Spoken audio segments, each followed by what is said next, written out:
everybody. Happy Thursday. It's a big day for us today. Yes, it is.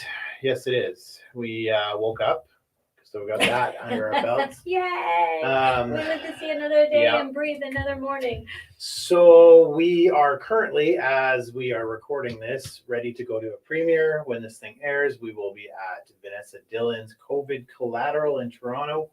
And we're going to be hobnobbing with all the big wigs in the truth movement. Well, intellectuals anyway, I think. Well, right? Yeah. No, we were lucky enough to get an invite because Vanessa was on the show, and we're starting to become really good friends with Michelle, I'd say. Yeah, from with the NCI. Michelle Caitlin Leduc, or Leduc Caitlin. I can That's never right. remember which way it is, but right. We've had Michelle on the show as well, and due to her, we had the privilege and honor of meeting Vanessa Dillon, and Yes. now our invitation to tonight's COVID Collateral. So if you are not watching the show, we really truly hope you are at the Isabel Bader Theatre in Toronto enjoying the documentary premiere of COVID Collateral. That's right. So so we've got that on our plate, and then one day we're just sitting around doing nothing, eating bonbons on the couch, nothing better to do. And Jody says, "Hey, why don't we just do a show on the Committee of 300?" And that escalated into, well, you can't just do the Committee of 300. You got to do CFR. You've got to do the Bilderbergs. You got to do Trilateral. We should have done Skull and Bones, Club of Rome. We covered Club of Rome sort of in our depopulation. Throughout. Yeah. We've trickled it in throughout different episodes. So yeah, they're kind of like, they're the grand masters of getting rid of people off the planet. They're kind of like they're the thugs. Exactly. So they're the ones writing all the reports to depopulate the planet and whatnot. So you can't just do the Committee of 300 without doing all these things. So this is the 4th episode in our Secret Society series, and it's all kind of been coming together to land on the Committee of 300. There you go. So, without further ado, I thought you were going to add more. I thought you had lots more to add than that. No, Here we go. Wind her up and then watch her go. Oops. No. So the Committee of 300, when you're looking at all of the secret societies, they're near the top. Everybody talks about shadow government and who's the puppet master pulling the strings. And from what we can ascertain, it looks like it may be the Committee of 300, perhaps 2 more levels above the Committee of 300, but those people above the Committee of 300 are also in the Committee of 300. Right. Yeah. It's like they're picking their draft picks from that committee to move up into the next levels, and then it goes down to like 33, and then it goes down to 13, and then so it's near the top, and all the people we saw this incestuous like orgy of power going on with these people. So who's in the Trilateral is in the Bilderbergs, and who's in the Bilderbergs is in the CFR. And it just goes back and forth, and they all hold double roles, and then a lot of them are in the Committee of 300. Exactly. Yeah. Because it is 300 men ruling the world with the same goal and same objective. Right. Which is the one new world order. Exactly. And it's total control. Basically, that is their way of saying, one world order means peace in the world, but peace means no resistance. And basically, it's just total control. They want total control on the planet.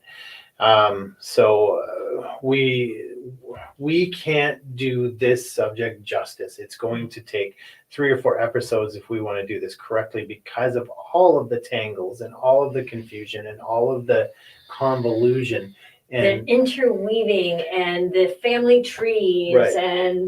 and all of the treaties and wars. The fingers in the pies, and it's just, they're everywhere. They're absolutely everywhere. And so we're going to bite off what we can bite off.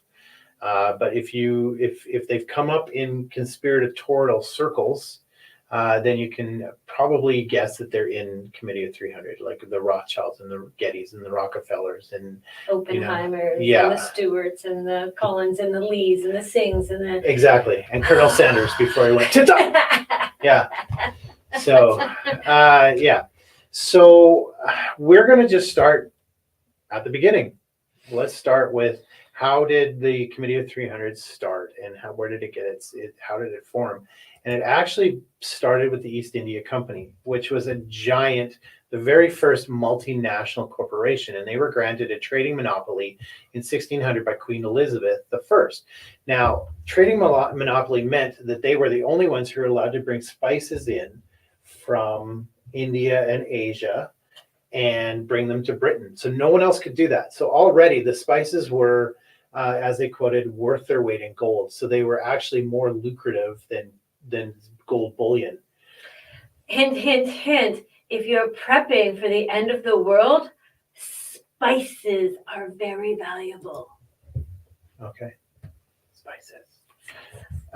So in 1601, they raised 68,000 pounds as the world's first common stock company. So they were the very first incorporation. They were the first corporate or company to incorporate. Right. So they had 250 people who bought stocks in their company, and then they left and they came back with spices, and they thought, oh, we're going to get a good price for this. But this was nutmeg and peppers and all that stuff. Cloves. And if you know anything about the Brits, they like a baked potato with nothing on it, maybe some butter, but that's kind of spicy for their tongues. And so all of a sudden they had these spices, and they brought them back to Britain, and they sold for huge amounts of money. And the 250 people who had bought stocks in this company were now all of a sudden loaded. Rich. Right. So here's a little bit on the East India Trading Company. 1800, a group of prominent London merchants petitioned Queen Elizabeth I to grant a charter to their newly founded company called the Governor and Company of Merchants of London Trading into the East Indies. The charter was granted, and the company, under its governor and board of 24 directors, shortly thereafter dispatched its first small fleet of ships to the East Indies. The East India Company was by no means an overnight success. During its first few years, the expeditions that set sail to trade with what is now Malaysia and Indonesia encountered stiff competition from the Dutch East India Company and the Portuguese Crown, both of whom were already well established in the region. By the 1610s, however, progress had been made by acquiring some concessions from the rulers of various parts of coastal India, who granted permission for the English merchants to trade in their ports. Later, in 1639, the company purchased a stretch of land on the southeastern coast of India. The colony of Madras, which was subsequently established here, became the first major foothold on the subcontinent. This was added to further in 1661, when, as part of a diplomatic alliance between England and Portugal, the Portuguese colony of Bombay was gifted to England. The East India Company soon established itself there as well, and thus, by the second half of the 17th century, there were numerous coastal colonies that the company would look to expand itself further from in the coming decades. The activities of the East India Company were not confined entirely to the continent of Asia. While they did little to intervene in the Americas, where other joint stock companies had monopolies from the English crown, they did involve themselves from an early stage in the African slave trade. Not long after the company had established its presence in India, it began purchasing slaves from parts of Eastern Africa, such as Mozambique and Madagascar, in order to avoid a conflict of interest with the Royal African Company, which controlled the slave trade on the western coast of the continent. But, unlike the Royal African Company, the East India Company did not focus on transporting large numbers of slaves across the Atlantic to the Americas, and instead shipped slaves across the Indian Ocean to India and the East Indies. Many of these slaves were forced to work in the company's factories and workshops in places like Madras and Bombay, where cheap labor was used to increase shareholder profits.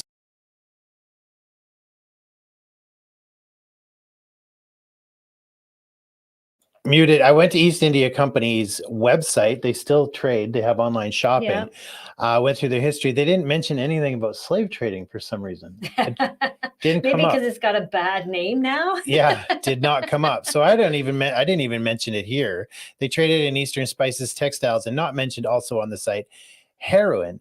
They were led by a council of 300 people, and this was the foundation that morphed into the Committee of 300. They actually took from their board on the East India Trading Company, and that was a good formation for a company that was now going to run the world. Now, how did they get so much power so fast? John Coleman. Most of our work today, we have piggybacked off John Coleman. So John Coleman is ex-military intelligence and spent 20 years researching a Committee of 300, and really is the guy who broke the story. And if you want to look up Committee of 300, you're going to find John Coleman, because everybody's piggybacking off John Coleman. And so talk about a lasting legacy. Everybody knows about the world and how it works through Because John of John Coleman. Yeah, but here's what he has to say about East India. One of the biggest things I discovered in my work was the existence of a supranational committee. That's actually the wrong clip. I point out that the British East India Company was the most powerful trading company in the world. They made their massive monies out of the dope trade. They first grew prime poppies in Kew Gardens in Kensington, London, got the best producing opium poppies. They then shipped them to Benares in India, where they began a massive plantation of poppies, opium producing poppies. They then used their famous tea clippers to transport the poppies in the form of raw opium to China. And by their military force, they imposed an opium policy on China that turned the Chinese nation into a nation of addicts. And they enforced this policy, which was known to the royal family and Lord Gladstone, the Prime Minister, and every one of the lords and ladies in England. And they made a massive, huge fortune. In researching these documents in India House in London, I came across some of the manifests of the old tea clippers and the numbers of kegs of opium they carried and the values. And I totaled up these things, and I found to my astonishment that if we took 1970 as an optimum year for profits in General Motors and Ford, in 1 year, the opium trade with China was 3 times the profits of the combined profits of Ford and General Motors in 1970. So to put that in perspective, now I double checked his facts, Right. as we do. 1964 was actually the optimal year for Ford. They were in decline by 1970. However, that said, I checked the math, and basically what he's saying, through spices and heroin and slaves, the East India Company made $50 billion. In about, of today's money, it would have been about $50 billion in 1 year. Which is how they were able to fund themselves and make themselves one of the richest companies and richest individuals in the world. Right. So if you own a 250 stake, split 68,000, split 250 ways, if you own that stake and the return was 50 billion, everybody who had shares were multimillionaires. Nobody could touch them. They could do what they wanted because they literally could buy and sell anything they wanted. Right. And of course, it went back into the Queen's coffers, who then took that money and created a bigger army, an armada. So she protected that trade route. And all of a sudden here begins the British East India Company. Right, exactly. The British, and then their biggest competitor, who they later formed with, was the Dutch East India Company. So they were the two big shipping trades, and with the money they were making off that, they could buy the army to protect that and solidify their place as global leaders. And then all of a sudden that morphed into the Committee of 300. And also the British East India, because they had the monopoly on trading and wanted to expand into other areas around the world, they actually, Hudson's Bay Company, for those of us who are Canadian and want to know how this affects Canada, Hudson's Bay Company was part of the British East India Company.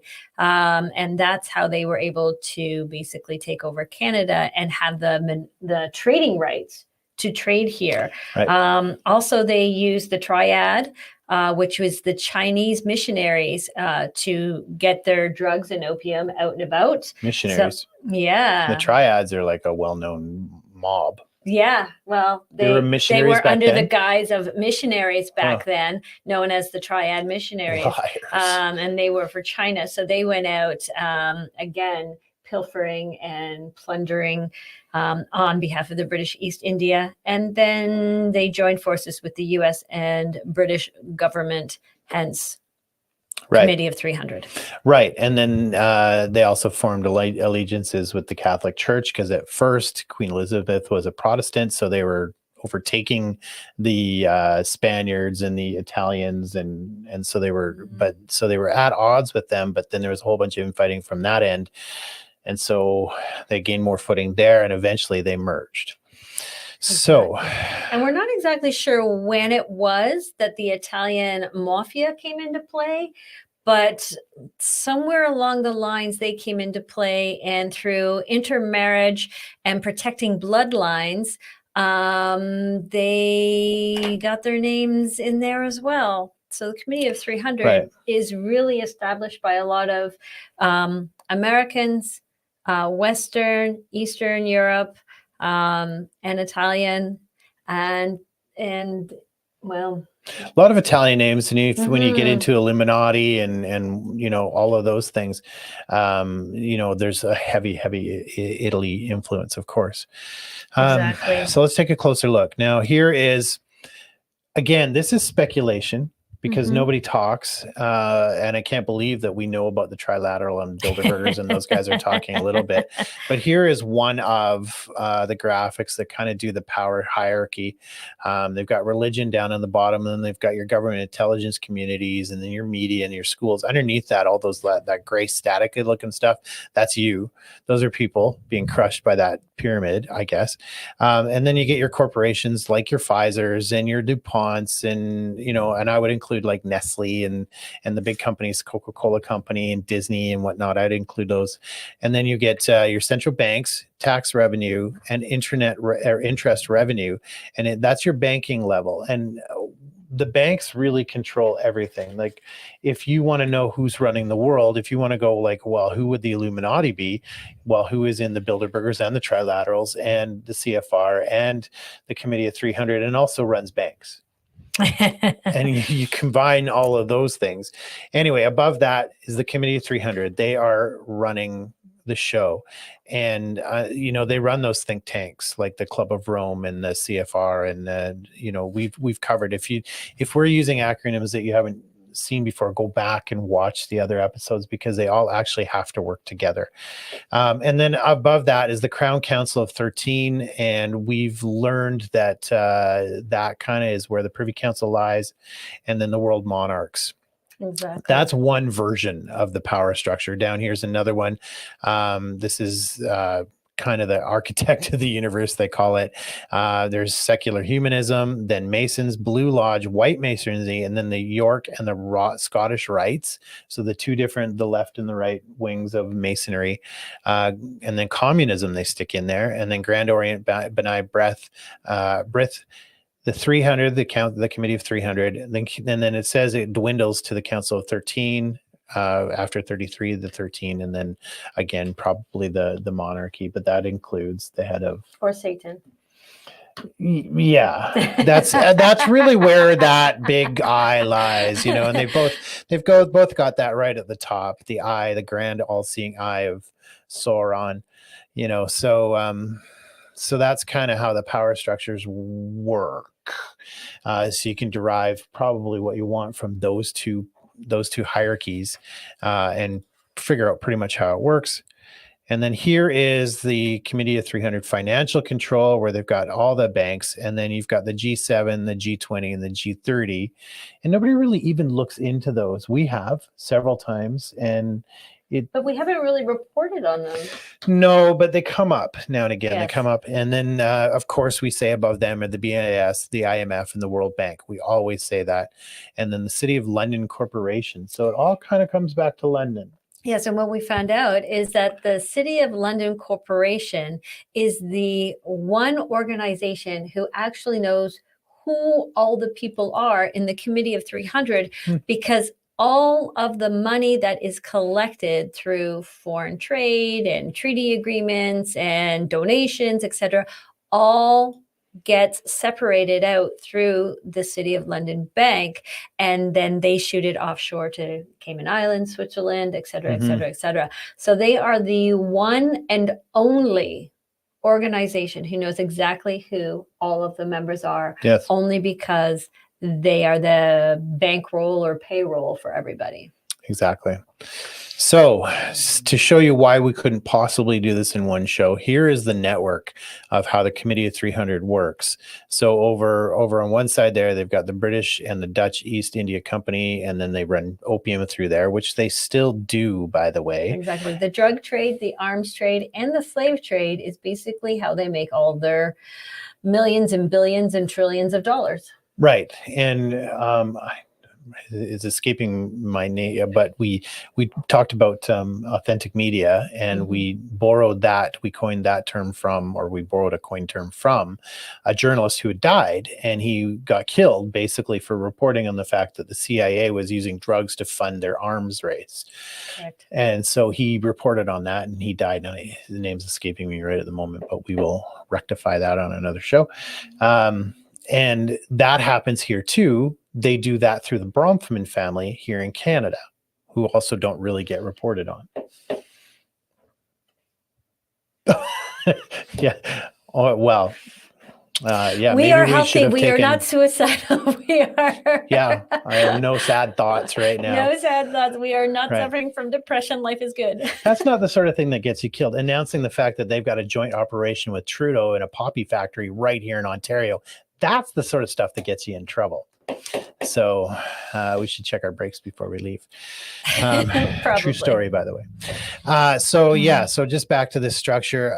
We're not going to go into the whole thing because it's very convoluted, but you can bet that if it's a shadow corporation or a name that comes up a lot, you can bet they're a part of it. Kissinger is right there in big letters. He runs a lot of stuff for the States. His name is in everything, right. Literally. Soros is a big part of that. And you can tell they're a part of that because their agenda aligns with the Committee 300 agenda. And we'll get into that in a little bit. But here's John Coleman again. Now, he wrote the Committee of 300, A Conspirator's Hierarchy, I believe it is. And we've gone through that. Bronfmans show up a lot in that. Canada shows up a lot in that. The Privy Council shows up a lot of that because the Privy Council directly reports to the Committee of 300, and we'll get into that as well. One of the biggest things I discovered in my work was the existence of a supranational committee composed of 300 men. These 300 men in the Committee of 300 run the world today with an iron fist. Their wealth is untold, cannot be measured. I know I looked at some of the records that I could find in Italy and Rome. These people are so wealthy that they would make David Rockefeller look like a piker. That is how rich they are. And this is the committee that runs the world. This is a supranational body that knows no boundaries, respects the laws of no countries. So the goals are a one-world dictatorship of the most brutal kind. And how they carry it out is they have these interface banks, insurance companies, mining conglomerates, every conceivable control in politics. All our national security bills and foreign policy bills are all written by AIPAC, a dangerous lobby, as well as the Ginster crowd and other groups who pushed us into a war with Iraq. Our country has been hijacked. So there's the monetary control through not only the banks, central banks, Federal Reserve, but also insurance companies play a big part of it. And you can bet their hands are on the unions. They've got international unions, and like CUPE is part of a bigger global union. Exactly. So those are some of the control they got there. Things. And Dean Henderson is another gentleman who's been studying the Committee of 300 for a very, very long time. And he mentioned in some of his stuff that after the Federal Reserve was created, that the Committee of 300 basically split the planet up, divided it after the Federal Reserve was created. So America, and what I mean by divided it up is certain families became sort of the head honchos, the cheerleaders of these particular countries. Right. And again, just want to go back one more second. Keep in mind that in the year probably about 1605, they made $50 billion. So, and they're still going. So you can imagine, we say the richest person on the planet is what, $200 billion in, and they made 50 billion in 1605. In 1605. Yeah. So that gives you an idea that this is they don't even report their wealth. No, because they don't have to. No. And did you know the Queen doesn't have to pay taxes? So Yes, there I you go. did know that. She Uh, should. And she should. All of these people should. But they've Right. all discovered that if they create foundations and nonprofit corporations and churches, they can hide their money through those and not have to pay taxes or claim their wealth. Right. But anyway, so America, the Rockefellers, Morgans, and Kuhnlobes were put in charge of America. South Africa, the Rhodes, Oppenheimers, and Rothschilds were put in charge of South Africa. Asia went to the Lees, Singhs, Shifts, Policinis, and Sikhs. Central and Northern Europe went to the Warburgs. France went to the Laserfergs. And almost everybody that is part of the Committee of 300 has the name Sir, Count, Baron, Prince, or Princess before most of their names. So it tells you that the monarchy is very much in charge of what happens in every single country. Right. Is that time for this then? And that is this. Yeah. The original families, the original black nobility, and they call them black nobility because of their dirty, dastardly deeds. Not because of the color of their skin. No. Now, this gets convoluted because there Mhm. are, you can, for looking at the original families that might also have a lot of control in the world, you have to go down to the white, gray, and black papal bloodlines. But they're popping up here. Like Orsini is a big one, and one of the big foundations that is under the Committee of 300, where the Queen docks her boat outside of Venice. That's the Cini Foundation. So they're still here. They're all kind of changing their names up a little bit, and we'll get back into that. But the bloodlines are super, super important. They protect their bloodlines because of this. Right. So the House of Guelph is one of the biggest, dirtiest, dastardly ones. It was one of the first, and they changed their name to Saxe-Coburg, and we live in Coburg, so coincidentally. And then they changed their name to Windsor, so they're the royal family. And then because they're not only English, they're mostly German. The House of Hanover, Germany, is another big house. Mhm. And then France is the House of Bourbon, Borgosa, Portugal, Grimaldi, Monaco, Habsburg, Austria, Hohenzollern, Germany, Karađorđević, Yugoslavia. How do you say that? Liechtenstein. Liechtenstein. Liechtenstein. Yeah, Liechtenstein, House of Nassau in Luxembourg, Oldenburg, Denmark, House of Orange in the Netherlands, which I found was interesting because their national color. Exactly. is But Orange in orange. Nassau is now called the House of Orange Nassau. Oh, is it? So they yeah, combined. they've combined. So Luxembourg and Netherlands have now combined. Okay, House of Savoy in Italy, and we've heard a lot of Savoy. House of Wedden, Belgium, Wittelsbach, Germany, Württemberg, Germany, and Zagu, Albania. So those were the original families that they all were part of the committee. They all had their own empires, Exactly. and they decided to combine. Exactly. So a little bit more on the introduction, and this is Ted Gunderson. He's former FBI. Former FBI. And we should state as well that John Coleman, the reason he knew a lot of this stuff is because he got to spend 5 years in the Library of London. And he was working on something else, but also did this side project. And he was former MI6. Right. And also, he was handed papers to give to brass that were above top secret, and the dirty dog looked in the package, and that's when he understood that something bigger was going on. So he became privy to this top secret information. And he was disgusted by what he read, and that is when he decided at that moment in time that he was going to take his time in the library and use it appropriately or accordingly, and get as much information as he possibly could, and share it with the world, so that maybe one day the world would wake up and maybe do something about stopping these people. And it's taken, the video that we're showing is from 1995, I believe. 6, yeah. Mid-90s. So it's taken this long, but people are starting to pick up on it. And so this is Ted Gunderson, former FBI. But let's talk about the Illuminati. After all, based on everything that I've been able to come up with and research, really that's the very essence of the problem in this country today and around the world, really. And it was founded on May the 1st, 1776, by Adam Weishaupt.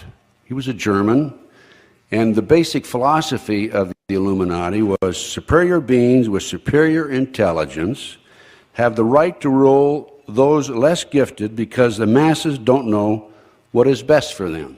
Weishaupt organized the Illuminati to put the plot into execution. The words Illuminati is derived from Lucifer and means holder of the light, using the lie that his objective was to bring about a one-world government to enable men with proven mental ability to govern the world. He recruited about 2,000 followers.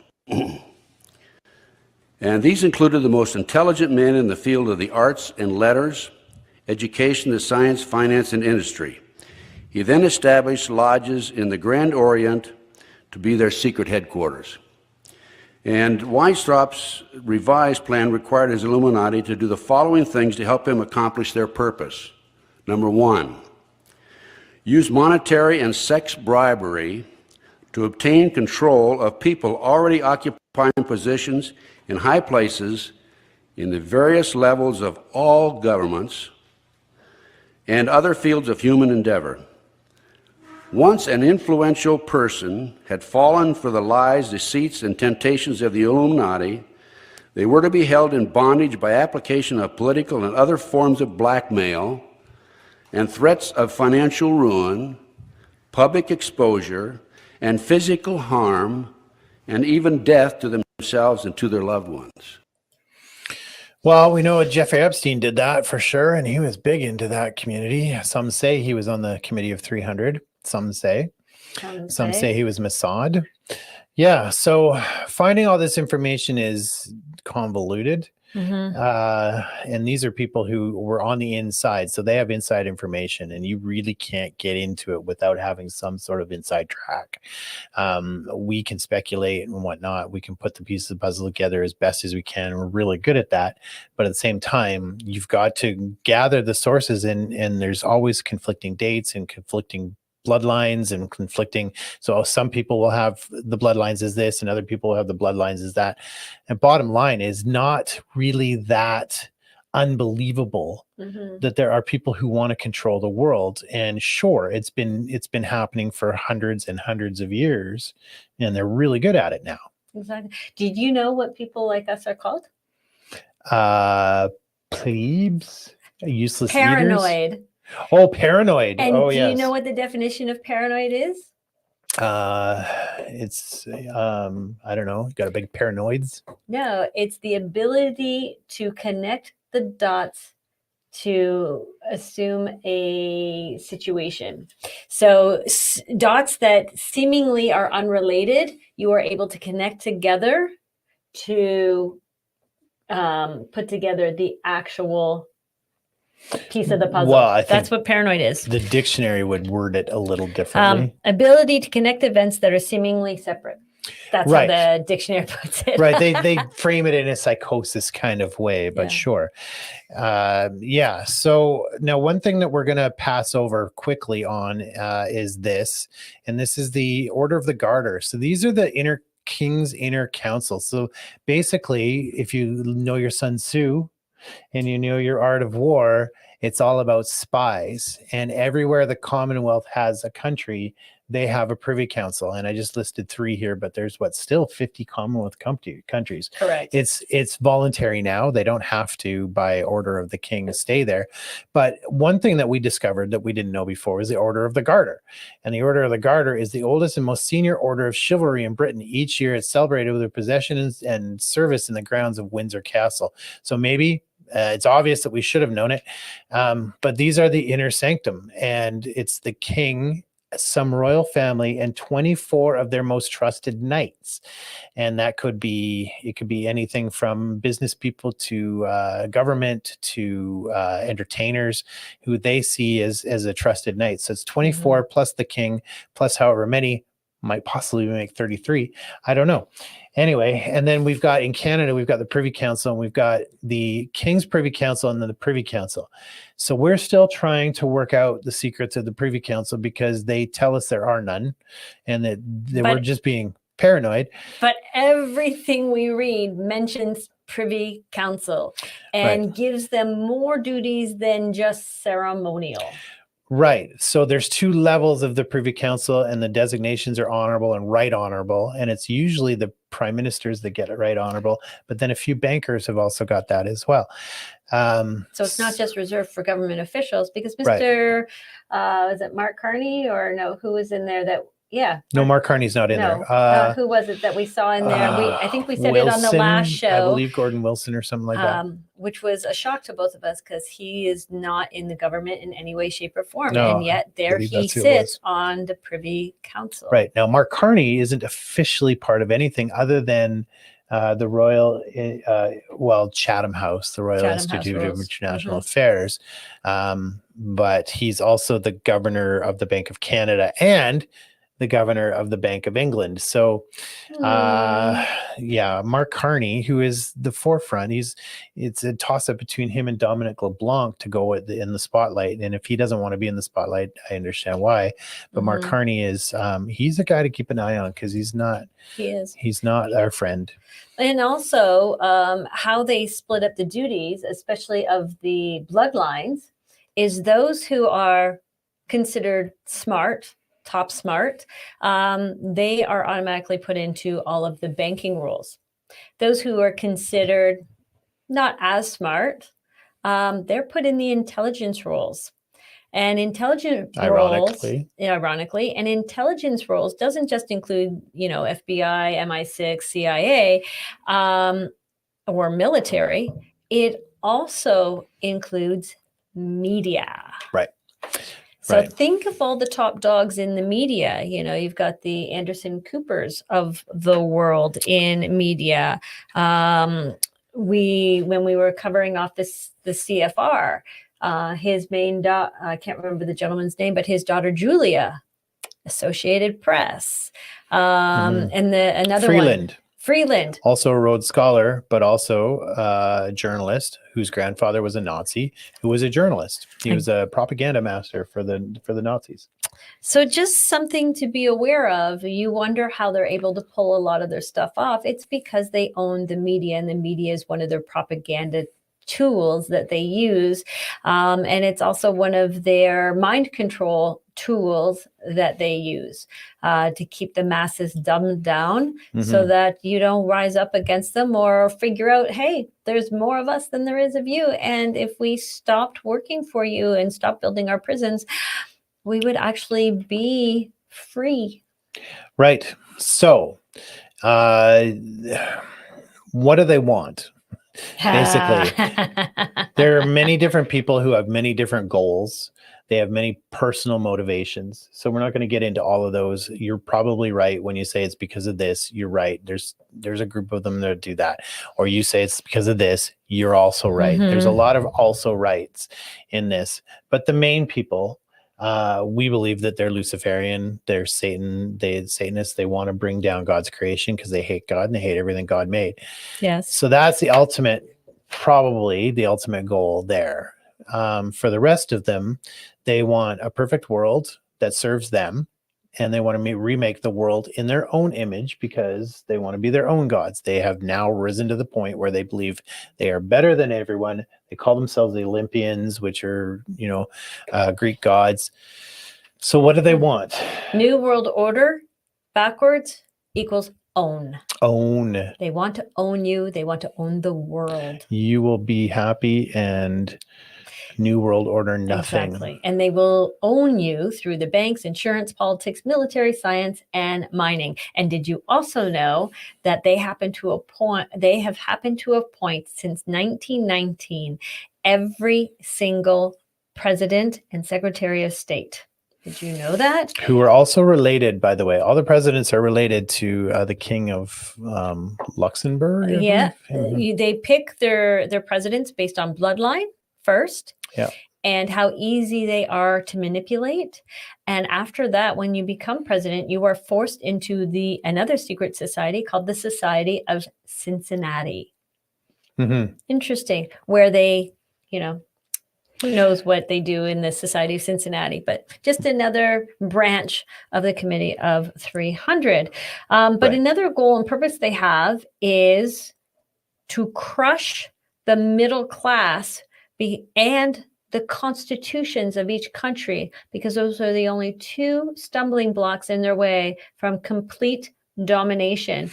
And And- nationalism as well. They think Well, national, that's the Constitution, right? right? People who want to protect that in the name of their country. Exactly. And they say they don't worry about the lower class because they've already crushed the lower class. They're already demoralized. They don't have the jobs. They don't have the money to fight back. They don't typically they're not, as they put it, they're a little bit more depressed. And depressed people are easy to control and manipulate. And they'll do whatever they can to feed their families and keep a roof over their head. But the middle class, they have money, they can buy stuff, they can travel, they can live a comfortable life. So they need to crush the middle class. And how they're crushing the middle class is by crushing industry, crushing agriculture, and crushing resources or stealing resources.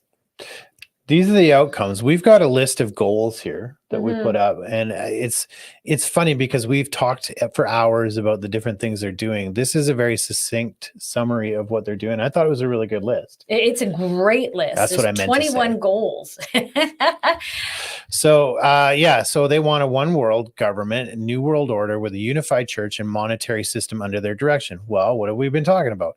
That's exactly what we've been talking about. And we hear Harari saying a one world government, one Bible written by AI. Not many people are aware that the one world government began setting up its church in the 1920s and 30s, for they realized the need for a religious belief inherent in mankind to have an outlet, and therefore set up a church body to channel that belief in the direction they desired. Also, they used the church in their intelligence program. Yes. So you want to know why the churches didn't stand up during the last four years, stand up for their congregation? It's because they don't actually work for their congregation. They actually work for the Committee of 300. There were a lot of churches that got paid. We talked, there was a fight between a pastor, I forget his name, and Mark Driscoll. They had a big men's conference, and there was basically an ex-stripper on a pole, a guy, and he was on the pole, and Mark Driscoll came out and he said, like, this was wrong.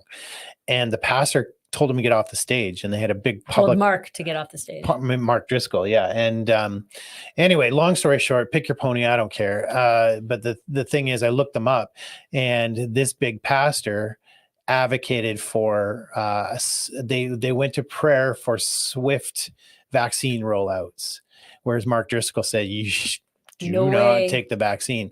So it shows you that these mega pastors, they never said anything, they never spoke out. And here's your reason why. Yeah, Because they don't work for you. They work for the Committee of 300. that's right. So next. 2, the utter destruction of all national identity and national pride, which is taking out the constitutions, etc.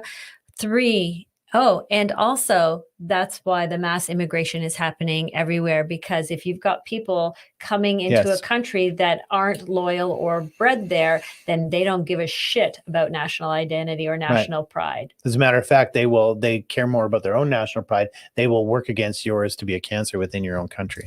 And also another reason why a lot of the politicians in our government have multiple Yes. passports and citizenships, so that there is no national pride, no identity Exactly. to identify with as Exactly. they destroy our country.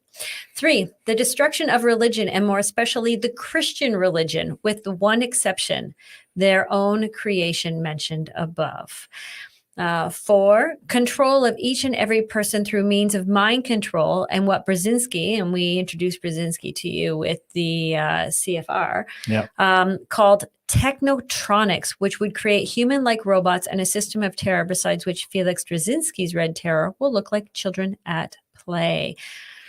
5, an end to all industrialization and the production of nuclear generated electric power in what they call the post-industrial zero growth society. Exempted are the computer and service industries. United States industries that remain will be exported to countries such as Mexico, where abundant slave labor is available. Employables in the wake of industrial destruction will either become opium, heroin, or cocaine addicts and become statistics in the elimination process we know today as Global 2000. Now, Yuval Harari mentioned the exact same thing, and we've played that clip. we have played that clip. So they're talking about it openly. And the Global 2000, I would imagine, is the marketing arm of that then was the marketing arm of Agenda 21, which then became Agenda 2030 and 2050. So they basically have these marketing markers, trail markers, like on how they're doing like check-ins. So this is basically their goaling as it goes along. So, and just so you know, I don't know if you noticed, but Mexico was mentioned in there. Mexico is part of the bloodlines. One of the monarchy actually ended up traveling to Mexico and settled in Mexico. So somebody from the Committee of 300 is also in Mexico. So anyway, yeah, they're not going to be safe either. There's no way. Well, we've got the Trilateral Commission or the Trilateral Agreement in North America. correct. And that is why Mexico is included in that, because they actually have Committee of 300 sitting in Mexico as well, some of the monarchy. Right. 6, legalization of drugs and pornography, which we are seeing already here in Canada. Pornography is an old thing. It's been legal for a long time, but the legalization of drugs, look at the big fight in the parliament right now. Exactly. 7, depopulation of large cities, according to the trial run carried out by the Pol Pot regime in Cambodia. It is interesting to know that Pol Pot's genocidal plans were drawn up here in the United States by one of the Club of Rome's research foundations. It is also interesting that the committee is presently seeking to reinstate the Pol Pot butchers in Cambodia. Right. And it should be noted again that this was written around 1990. So, I mean, it's pretty forward thinking for 50 years ago, 40 years ago. 40 years ago. Number 8, suppression of all scientific development except for those deemed beneficial by the committee. Especially targeted is nuclear energy for peaceful purposes. Particularly hated are the fusion experiments presently being scorned and ridiculed by the committee and its jackal of the press. Development of the fusion torch would blow the committee's conception of limited natural resources right out the window. A fusion torch properly used could create unlimited, untapped natural resources from the most ordinary substances. Fusion torch uses are legion and would benefit mankind in a manner which has of yet been remotely comprehended by the public. And if you think like Back to the Future, he had Mr. Fusion on the back of that car and he just threw in some, pop cans and things like that. And then the other thing they're working on right now is 0 point energy, which is converting radiant energy. And again, that would mean the end of the energy crisis. Exactly. If we use these things, one of these things in your home could power your home, and with no carbon output. And you have to remember that the Committee of 300, part of where they get their money from is mining. So natural resources is huge for them. So they don't want somebody to come along and take that away from them. Well, but not only that, if you think about it, we used to be a society that could survive without energy. Right. We could have wood stoves and whatnot. They've made wood burning illegal in a lot of the provinces. Wood stoves are becoming a thing of the past. You actually are now forced to rely on energy and electricity and power, and they're making it illegal to use other forms of power. Exactly. Right. So and taxing other forms of power. Right. So they're keeping you, they're increasing the price on that. They're keeping you enslaved by keeping your dependence on that energy. Exactly. Right. All right. Number 9, caused by means of limited wars in the advanced countries and by means of starvation and diseases in third world countries. The death of 3 billion people by year 2000, people they call useless eaters. The Committee of 300 commissioned Cyrus Vance to write a paper on this subject of how best to bring about such genocide. The paper was produced under the title The Global 2000 Report and was accepted and approved for action by President Carter for and on behalf of the U.S. government and accepted by Edwin Muskie, then the Secretary of State. Under the terms of the Global 2000 Report, the population of the United States is to be reduced by 100 million by the year 2050. Well, I'd say they're on track for that. 10, to weaken the moral fiber of the nation and demoralize workers in the labor class by creating mass unemployment. As jobs dwindle due to the industrial zero growth policies introduced by the Club of Rome, which would be the net zero now, climate change crap, demoralized and discouraged workers will resort to alcohol and drugs, which they are. Yes, The we saw youth- that during the lockdowns. Of huge. course. And the youth of the land will be encouraged by means of rock music and drugs to rebel against the status quo. Wow, that's nothing new. Even Socrates talked about the kids today, damn it. Well, and we know hip hop was 100% a psyop Mhm. run by the CIA as well. I did not know that. Oh, we talked about it on the show. Oh, we should do a P. Diddy show. So thus undermining and eventually destroying the family unit. In this regard, the Committee of 300 commissioned Tavistock Institute to prepare a blueprint as to how this could be achieved. Tavistock directed Stanford Research to undertake the work under the direction of Professor Willis Harman, and the work later became known as the Aquarian Conspiracy. Also, the Beatles and the Rolling Stones were Tavistock projects. 11, to keep people everywhere from deciding their own destinies by means of one created crisis after another and then managing such crises. Hello, the WHO pandemic treaties and COVID-19. This will confuse and demoralize the population to the extent where faced with too many choices, apathy on a massive scale will result. In the case of the United States, an agency for crisis management is already in place. It is called FEMA, Federal Emergency Management Agency, whose existence was first disclosed in 1980. Yes. So, and then finally 12, to introduce new cults and continue to boost those already functioning within, which includes rock music gangsters such as the filthy degenerate Mick Jagger's Rolling Stones, a gangster group much favored by European black nobility, and all of the Tavistock created rock groups, to which began with the Beatles, to continue to build up the cult of Christian fundamentalism begun by the British East Indies Company's servant Darby, which will be misused to strengthen the Zionist state of Israel through identifying with the Jews through the myth of God's chosen people, and by donating very substantial amounts of money to what they mistakenly believe is a religious cause for the furtherance of Christianity. That makes me uncomfortable. But, you know, like, again, when it comes to the Middle East, we're not picking sides because we're afraid to pick sides. We're picking sides because it's so convoluted and we don't know enough. So we're just not going to get into the quagmire of trying to pretend that we do. But there's so many people that point back to the Jews, but the Jews get intermixed with Zionists With and the Khazarian Khazarians mafia. and the Sabbatians, and so just normal, everyday, normal Jews get lumped in as if they're some sort of evil thing. And this is really not. It's a very convoluted subject, and it usually comes up badly for normal everyday people. But that's what they do. They hide in plain sight, right? And as Right. long as they can hide amongst certain populations, nobody can figure out who they are. And that's the point of secret societies. They don't want Right. people figuring out who they are, much like they do in the war, right? How many of our terrorists hide in schools and hospitals because they know people genuinely will not blow up innocent people. So what do they Right. do? They hide amongst the Use ranks. the kids as shields. Yeah, so it's hard because, you know, it's hard to talk about this stuff because it sounds like you're being racist, but really not all Jews are Zionists. Not all Zionists are Jews, number one. And the Khazarians fashion themselves to look like Jews to blame a lot of stuff on the Jews because they don't like the Jews, right? And then you got the Sabbatins, Sabbatines. I think, yeah, that pretend to be whoever they need to pretend to be to make anyone they want to make look bad. That's their Correct. job. They, you know, if you've seen Game of Thrones, where they put on the different faces and they do the hiding, they're the secret cult. That's basically what they do, right? So a lot of people are pointing at the Jews wrongly.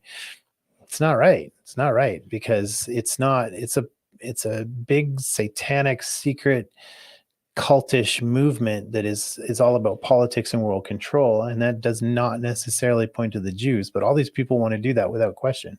Exactly. And that's uncomfortable, and we're not favoring one or the other, but at the same time, you know, Israel took a huge hit during the COVID. A lot of people died after the vaccines. Exactly. You know, they're one of the most vaccinated populations. So there's people out there against them. And so you really do have to give credence to maybe they are God's chosen people because everyone's they're attacking targeted them. all the time. Yeah. Right. Right. Anyway. Okay. So those are the goals. Let's go back to John Coleman. This Committee of 300 told a man called Aurelio Pecci to form this Club of Rome with the main object of bringing down the industries and the agricultural development of the United States. He immediately wrote a paper in which he said there are too many people on the earth and that the United States, with its industrial development, its agricultural development, is responsible for this curse of overpopulation. And he picked up the documentation for his work from Lord Bertrand Russell, a senior statesman of the Committee of 300. And Lord Bertrand Russell had written a work called The Impact of Science on Society. And if you can ever secure a copy of that book, which I doubt you'll be able to get, you will see in there that he said the world is overpopulated and we have to get rid of at least half of the world's population, and it doesn't matter how we do it. So the Club of Rome was instituted and organized to start an attack on the world's population using the United States as the whipping boy. And they came up with a paper called the Zero Growth Post-Industrial Plan for Industry and Agriculture for the United States of America. 3 days after that plan was accepted as official United States policy by James Earl Carter, I was able to, through my intelligence people, get a copy of this insidious document. Basically what it said was that the middle class in the United States of America had to be destroyed because in the coming push to a world order, the middle class would be the stumbling block because history had shown that the peasant class in ancient days, when they had revolted, were just easily crushed. There was no resistance. But now had grown a new super class of people in the United States called the middle class, who had long-term employment, who had job security, who were well paid, who could afford to buy the products that were made by the United States and didn't need to buy products from China or anywhere else. And the Club of Rome post-industrial zero growth paper said this has got to stop. We have to bring down the middle class of the United States. And the way that we will do this, the way that we will accomplish this task is by crushing their industry. The American people henceforth must get used to the idea that they will never ever again in their lifetime have full employment.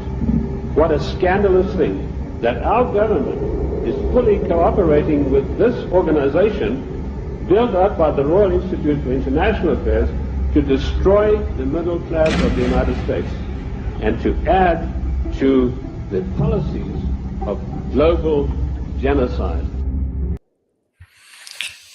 So Global genocide. We did find as well. We know we've been talking about the United Nations and how they have a data bank of all the perfect DNA and genomes to accelerate the evolution of the human being in the most perfect breeding grounds possible. But while researching this, we came across the Human Genetic Diversity Project, which is another human genome project that actually targets markers within our chromosomes and DNA, again, to develop biological weapons, aka viruses that are programmed to look for specific markers in your chromosome and DNA and infect those markers. So essentially, we know that the Club of Rome, one of their main jobs is to create wars all around the world, because wars is a great way to eliminate a lot of people all at once without it being tracked back to the Committee of 300. However, war also destroys a lot of infrastructure, which then costs money to rebuild. And we know the Committee of 300 isn't about giving money back, and they don't want to lose money. They want to continue to make money and generate money. Therefore, wars aren't exactly conducive to their bank balances. So what they have done is they are working on projects that will take out people that they consider undesirable in their acceleration of the human evolution plan. And this is an easy way to just open a box, let go of this virus that will seek out and destroy certain markers and chromosomes in DNA. And it's a much nicer, more pleasant way of taking out specific populations. More pleasant, yeah. More pleasant because there's less destruction. And you and I are none the wiser as to what happened. Suddenly died, heart attack, blood clots, strokes, for apparently no reason. These people are healthy people, but because they have a certain marker that they don't want, you're gone.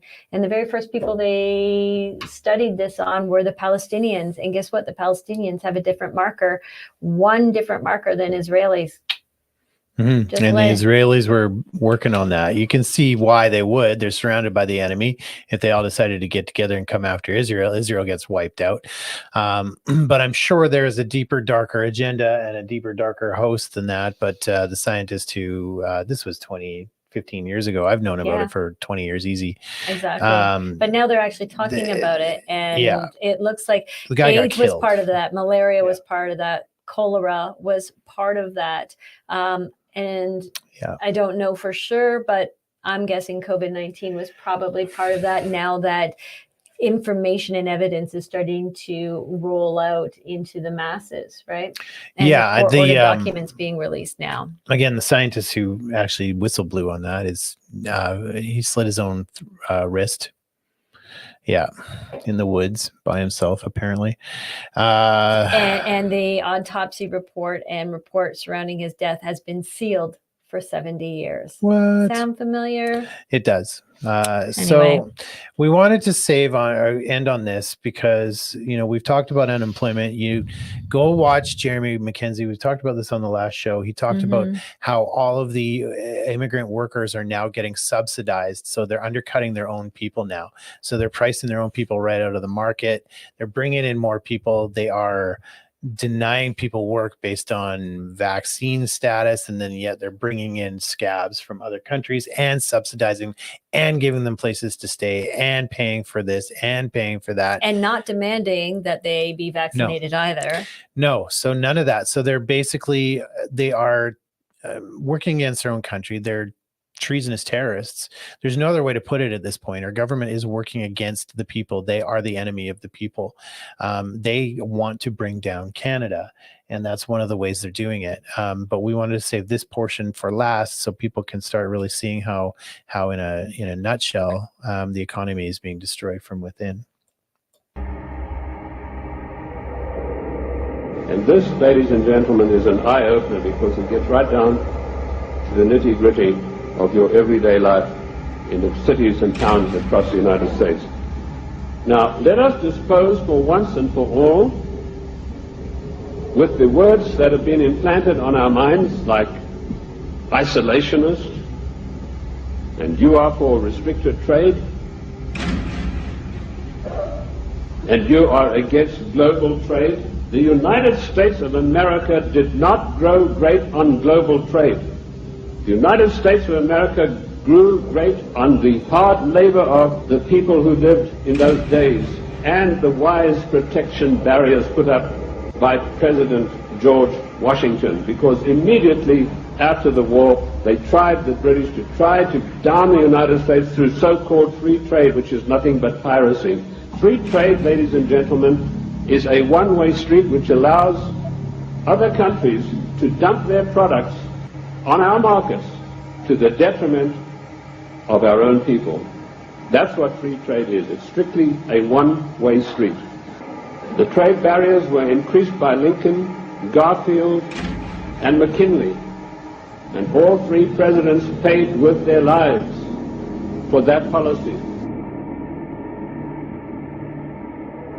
Our founding fathers and our presidents saw the value of trade barriers. They realized that if we wanted to progress, we're not to be the dumping ground of the world.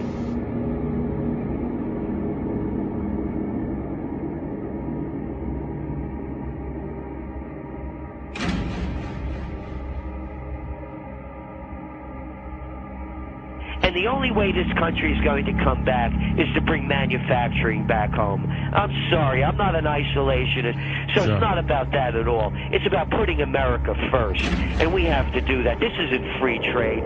Everybody forgets that we're dealing with communist China over there, and they're really rigging the game. If you have anybody in China knows the deal, you have to buy everything from another Chinese company. There's no free trade out there.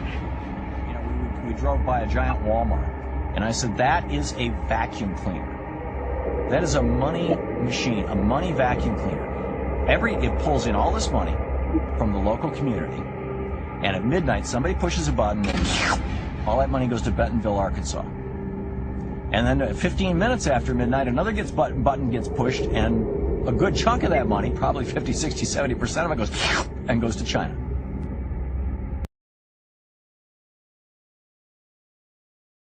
Exactly right. So those are some of the things that people don't think about. A company like Walmart, all of that money goes out of the country. And here's the unspoken thing about immigrants too. They send all that money back home. So now we've got all of these sources taking Canadian money and taking it and sending it outside of our country, and we never get it back.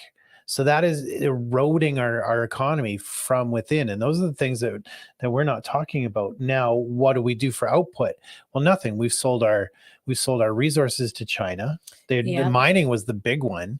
But it turns out, and nobody knows this, but it turns out that oil production has actually gone up under Trudeau while he's going climate change. We've gone from 7th to 4th in the world in the last 10 years on oil production. So go figure that one out. Well, my figuring on that is climate change, all these renewable energies, you actually need oil to run all of the renewable energy sources. And you actually need more oil to run those than the energy output those things actually give. So that's Right. why oil has gone up, because all your solar panels and your wind turbines and whatnot, they all run off of oil. Power. Oil Yeah. is used in the manufacturing process. Oil is used to actually run them, and oil, it costs more in oil than the input you're getting. Your So- electric car is charged by oil.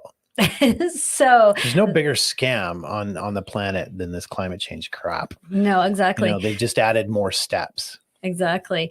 And, Chris has mentioned it before on the show that before the 1970s or 1950s, there was very little, if no tax existed at all on the civilians of Canada. World War I, we just talked about that. World War I was the introduction of the federal income tax for Canada. Exactly. So, my brain went, well, how did we pay for our infrastructure? If the people weren't taxed, if there was no income tax, no HST, no carbon tax, no environmental tax, none of these taxes, oil tax, whatever, all the hidden taxes that we don't see on stuff, how on earth did our roads get built and our public servants get paid? We found it. I was up late last night watching stuff and reading stuff, and I have a tendency to not sleep. Last night was one of those nights, and it turned out to be a great thing because the Canadian people were not taxed. Because before free trade agreements were introduced, so GATT and NATO, before those were introduced, and NAFTA, before those were introduced, our infrastructure was paid for by the importing tariffs from all the countries we now have free trade agreements with. So it was other countries that paid huge tariffs to bring their manufactured goods into Canada. So back in the day, the majority of our stuff was actually made in Canada. And the middle class had great paying jobs because they worked in those manufacturing sectors that made in Canada items that we purchased and used in our homes. Only about 5% of those items were imported, but those items, those countries paid massive tariffs to bring that stuff here. Or we mined the resources, Yes. like the steel, and we sent it offshore. They made products out of it, came back and paid for the luxury of allowing our consumers access to their product, because consumers are the most important product, and they know it. So here's a hometown story for you. I come from a little town called Langford, and Langford is 15 minutes outside of Victoria. It's a little 15 minutes north of Victoria. And Langford was a terrible little redneck hick community. And I don't say that lightly, because it's exactly what it was. It was boots and cowboy hats and the local bar every night. It was quiet on a weekend if somebody didn't get stabbed or shot. It was as redneck as it got. There were 2 cars jacked up in the front yards. It was not a pretty little town. It's now the fastest growing city in Canada. And the reason for that is, way back in the day, the mayor, Stu Young, who has questionable boundaries, back then did a good thing. And he was really loved by Langford because he brought Langford around. And the way he did that is, Costco was looking for somewhere to go, and none of the communities wanted Costco in their communities because they needed, 16 acres, and it was a big property. And he said, sure, you can come to Langford. I'll let you come to Langford, but you need to give me $1 million for beautification. And Costco said, well, we make that in a day. So, okay, sure. And they did. And now he's like, I should have asked for 10. And then, so he did, and he used that to beautify Langford a little bit. And then that brought in Superstore, which nobody wanted. And then that brought in, I believe, the first Walmart, which nobody wanted. And again, he would ask for beautification, and he turned Langford around, and now it's the biggest growing city in Canada. And that's how the tariffs worked, right? You want to come in, you want access to our consumers, you need to pay a premium for that, because consumers are so important. Exactly. But when the free trade agreements all started becoming the thing based on the Committee of 300's policies, those tax funds dried up. Infrastructure was no longer being paid for. The coffers dried up. We started selling off our gold, and lo and behold, income tax and all the other taxes that we have today, and Trudeau throwing more taxes on us again, and now taxing your investments, taxing your retirement funds, taxing everything in order to cover off our expenses. And while he's taxing you, he is sending your tax dollars, your hard-earned sweat, blood, and tears tax dollars to foreign countries for under the guise of foreign aid, right, so that those same countries we're sending foreign aid to, those slave labor countries that we're sending our foreign aid to, can turn around and ship their production goods back to us to consume. So now, instead of only 5% of China and Taiwanese manufactured goods being sold here, it's 95% of their stuff being sold here, and only 5% of the stuff is actually Canadian made. So we are sending them the money to send their stuff back free of charge, so that we can have the luxury of being taxed to death, to the point where eventually we're not going to be able to afford those consumer goods that are being shipped back here. Because guess what?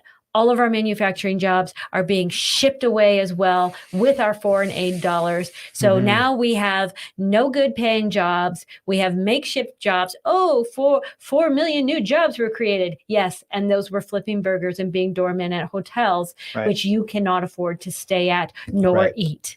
So. Right. And a lot of those jobs are people having to get a second job. So because they can't make ends meet. So they don't tell you that part either. It's not that we've got less unemployment. We've got people doubling up on jobs because they can't afford.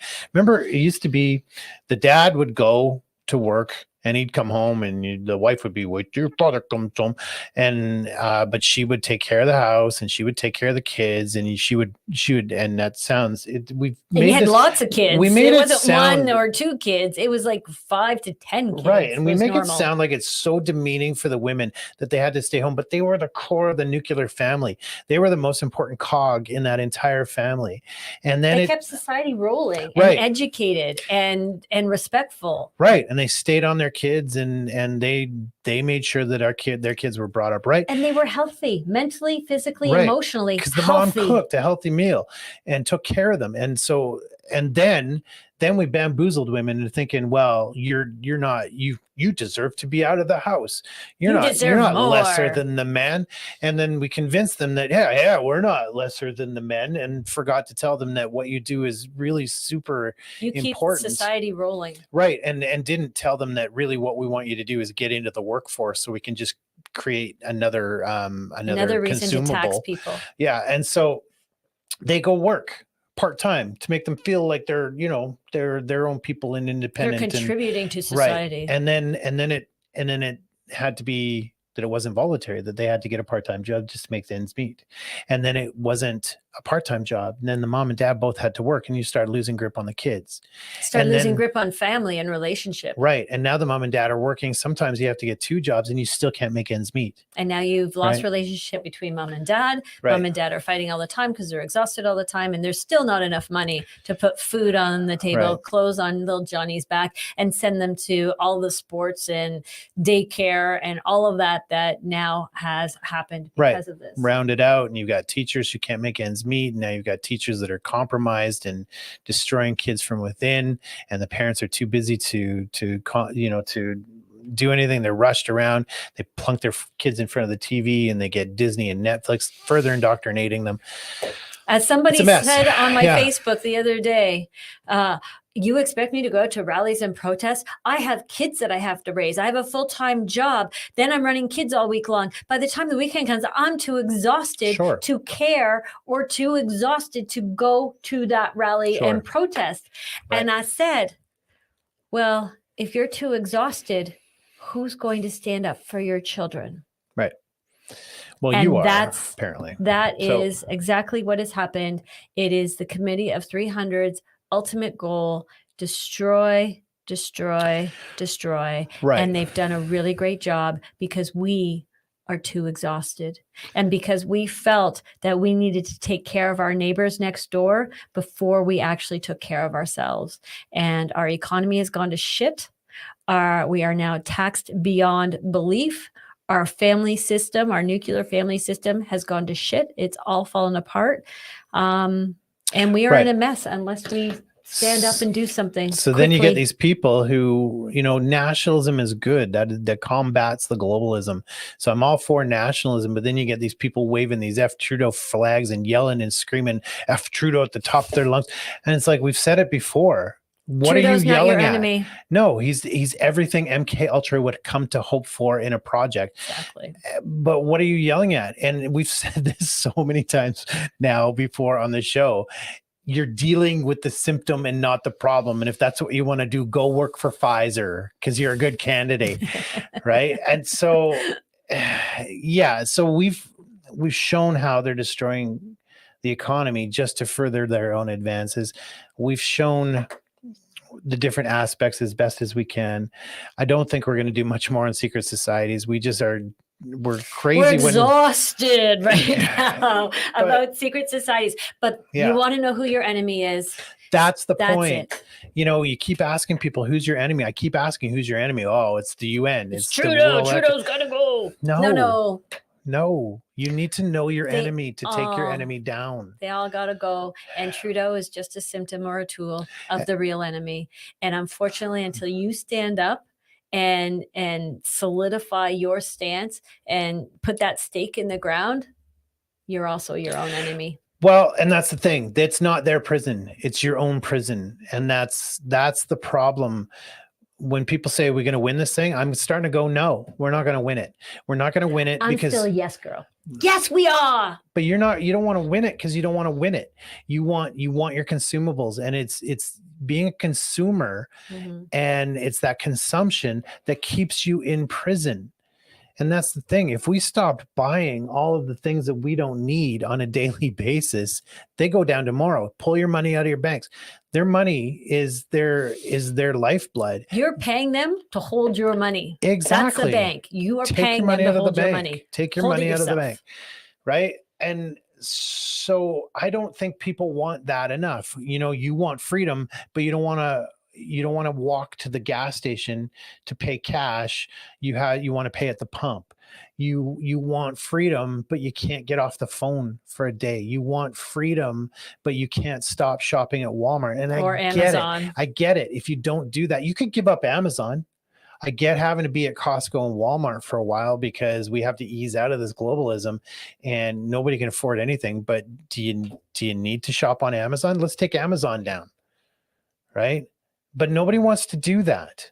Nobody wants to give up their creature comforts. So you don't want freedom. You don't want liberty. You want to feed the globalists. You want them to tell you what to do. And the same people who knew that the vaccines were wrong and the same people that knew that COVID was a scam are the same people but didn't say anything. They're the ones who didn't say anything. They went with it or they avoided it, but they kept their mouths shut. Those are the same people who are going to take the UBI. They're going to take the CBDCs. They're going to take the CSRQ. They're going to take all the things that they're given to them because they didn't stand up, because they're going to be given those creature comforts, and that's all you want. So it's your own prisons. Don't blame Trudeau. Don't blame Trudeau. And to beat your enemy, you have to know your enemy. So thank you for watching our fourth part of Secret Societies. Right. And hopefully we can come back next week with something a little more brighter and shinier We will. than We will. Secret Societies. Yeah. But thank you for joining us. Thank you for listening to us talk about who our enemy really is. And you are the power of one that has the power, the know-how, and the strength and the courage to change this ship around. Right. Well, we were snarky today, but it's all there. Well, we've given you enough. Oh, and also all those books that we mentioned, the Committee of 300, the Hierarchy, the books they talked about, we have all those. So if you want them, just email us and we'll send them your way. Okay. Or go to our resources page at tfmreport.com and you're going to find a lot of those there under Chris's research packs. Or if you're there, go to Jody's Know Your Rights packages and get brushed up on your rights, because that may be needed. It's definitely needed, and they're taking advantage of your legislation because you don't understand it. All right. And that's it. We're going to be at the premiere. So thanks for watching. We'll see you live on Monday with another show. Less snark, more information coming your way. Bye. See you Monday, Bye, everybody. everybody.